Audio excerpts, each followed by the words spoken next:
Capítulo 67 – Espiritismo Antigo e Moderno. O registro bíblico sobre a visita de Saul à mulher de Endor confunde muitos estudantes da Bíblia. Alguns se posicionam dizendo que Samuel realmente esteve lá. A Bíblia apresenta muitas provas para concluir o contrário. Se Samuel estivesse no céu, ele teria que ter sido chamado de lá, ou por Deus ou por Satanás. Ninguém pode acreditar, nem sequer por um momento, que Satanás tenha poder para chamar um profeta do céu para honrar os rituais de magia de uma feiticeira. Também não é possível concluir que Deus tenha enviado Samuel para a caverna da feiticeira, pois o Senhor já havia se recusado a falar com Saul por meio de sonhos, de Urim ou dos profetas. A própria mensagem revela sua origem. Seu propósito não era levar Saul ao arrependimento, mas induzi-lo à destruição. Essa não é a obra de Deus, mas de Satanás. Além disso, a Bíblia aponta para a decisão de Saul de consultar a feiticeira como uma das razões dele ter sido rejeitado por Deus. Saul morreu dessa forma porque foi infiel ao Senhor, não foi obediente à palavra do Senhor e chegou a consultar uma médium em busca de orientação, em vez de consultar o Senhor. Por isso, o Senhor o entregou à morte e deu o reino a Davi, filho de Jessé. 1 Coríntios capítulo 10, versos 13 e 14. Saul não se comunicou com Samuel, o profeta de Deus, mas com Satanás.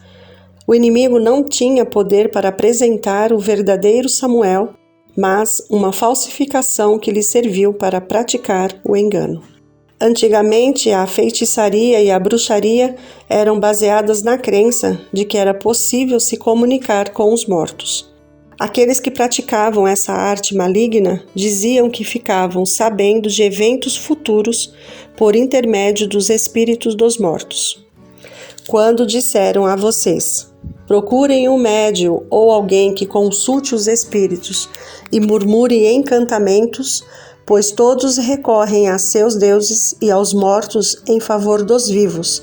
Respondam: à lei e aos mandamentos. Se eles não falarem conforme esta palavra, vocês jamais verão a luz. Isaías capítulo 8, versos 19 e 20. Acreditava-se que os deuses dos pagãos eram espíritos de heróis mortos que tinham ressuscitado como deuses.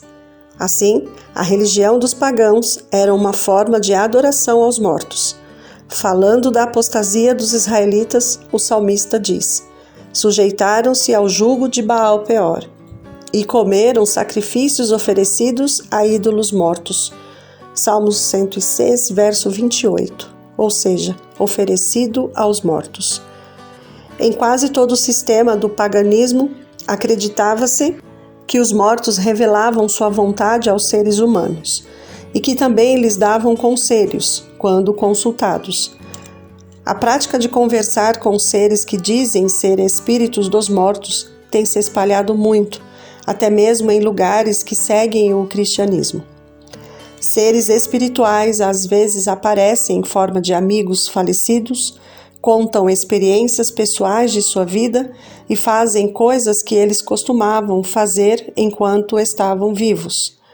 Dessa maneira, levam as pessoas a acreditar que seus amigos falecidos são anjos. Para muitos, a palavra deles tem mais valor do que a palavra de Deus. Muitos consideram o espiritismo como uma brincadeira e seus fenômenos como truques. É verdade que, muitas vezes, truques têm passado como verdade, mas também existem evidências impressionantes do poder sobrenatural. Muitos que hoje rejeitam o espiritismo como uma forma de enganação humana serão levados a aceitá-lo quando se depararem com manifestações que não conseguem explicar. Tanto o espiritismo moderno quanto a antiga bruxaria têm como base fundamental a comunicação com os mortos. Eles se baseiam na primeira mentira que Satanás usou para enganar Eva no Éden: certamente não morrerão. Deus sabe que no dia em que dele comerem, vocês como Deus serão. Gênesis capítulo 3, versos 4 e 5. Firmados nesse engano, tanto um como o outro têm sua origem no pai da mentira. Deus disse: os mortos nada sabem, nunca mais terão parte em nada do que acontece debaixo do sol. Eclesiastes capítulo 9, versos 5 e 6. Quando o espírito deles se vai, eles voltam ao pó. Naquele mesmo dia acabam-se os seus planos. Salmo 146, verso 4. O Senhor falou a Israel: voltarei o meu rosto contra quem consulta espíritos e contra quem procurar médios para segui-los, prostituindo-se com eles. Eu o eliminarei do meio do seu povo. Levíticos capítulo 20, verso 6.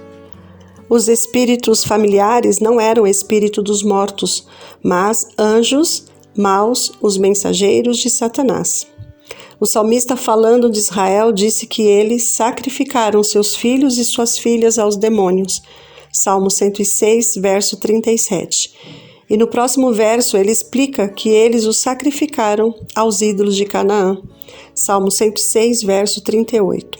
No suposto culto aos mortos, estavam na verdade adorando demônios. Revelada a identidade do Espiritismo. O Espiritismo moderno é um renascimento da bruxaria e da adoração aos demônios que Deus condenou há muito tempo. A Bíblia profetizou que isso aconteceria, dizendo que nos últimos tempos alguns abandonarão a fé e seguirão espíritos enganadores e doutrinas de demônios. 1 Timóteo capítulo 4, verso 1.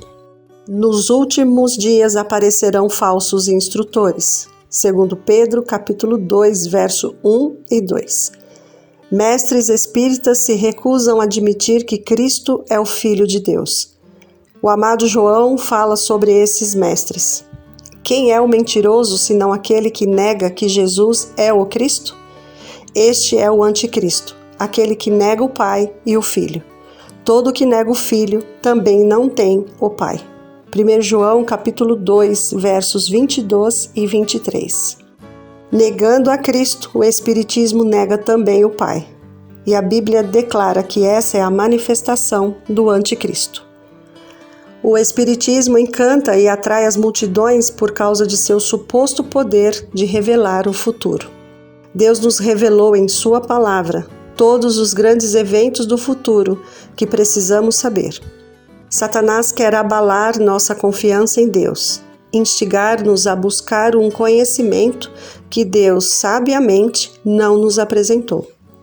Ele quer nos fazer rejeitar o que o Senhor revelou em Sua santa palavra. Muitos ficam inquietos quando não conseguem saber o que vai acontecer. Não suportam a incerteza do futuro e se recusam a esperar para ver a salvação de Deus. Abrem as portas para sentimentos de rebeldia e correm para cá e para lá em desespero, tentando conseguir informações que Deus não revelou. Se eles confiassem em Deus e preservassem na oração, receberiam o conforto divino. Essa pressa para descobrir o futuro demonstra falta de fé em Deus, e Satanás inspira confiança em seu poder para predizer acontecimentos futuros. Muitas vezes, devido à grande experiência que adquiriu ao longo de muitas eras, ele consegue prever alguns eventos futuros com certa precisão, com a intenção de enganar pessoas mal orientadas e colocá-las sob seu poder. O próprio Deus é a luz do seu povo. Ele os convida a manter, pela fé, os olhos fixos nas glórias que a visão humana ainda não consegue enxergar. Essas pessoas recebem luz do trono do céu e não têm desejo algum de procurar os mensageiros de Satanás. A mensagem do demônio para Saul não tinha a intenção de corrigi-lo, mas de levá-lo ao desespero e à destruição. É muito mais comum ver o tentador usando elogios para atrair as pessoas à ruína. Menosprezam a verdade e aceitam a impureza. O espiritualismo afirma que não existe morte nem pecado, nem julgamento, nem punição. O desejo é a lei suprema, e os homens prestam contas somente a si mesmos. Essa visão derruba as barreiras que Deus construiu para proteger a verdade, a pureza e a reverência, e muitos são atraídos para o pecado por conta disso. Deus está guiando o seu povo para longe das abominações do mundo, para que eles possam guardar sua lei. Por essa razão, a ira do acusador dos nossos irmãos, Apocalipse capítulo 12, verso 10, não tem limites. O diabo desceu até vocês. Ele está cheio de fúria, pois sabe que lhe resta pouco tempo. Apocalipse capítulo 12, verso 12. Satanás está decidido a destruir o povo de Deus e privá-los de sua herança. A advertência: vigiem e orem para que não caiam em tentação. Malaquias capítulo 14, verso 38. Nunca foi tão necessária quanto nos dias de hoje.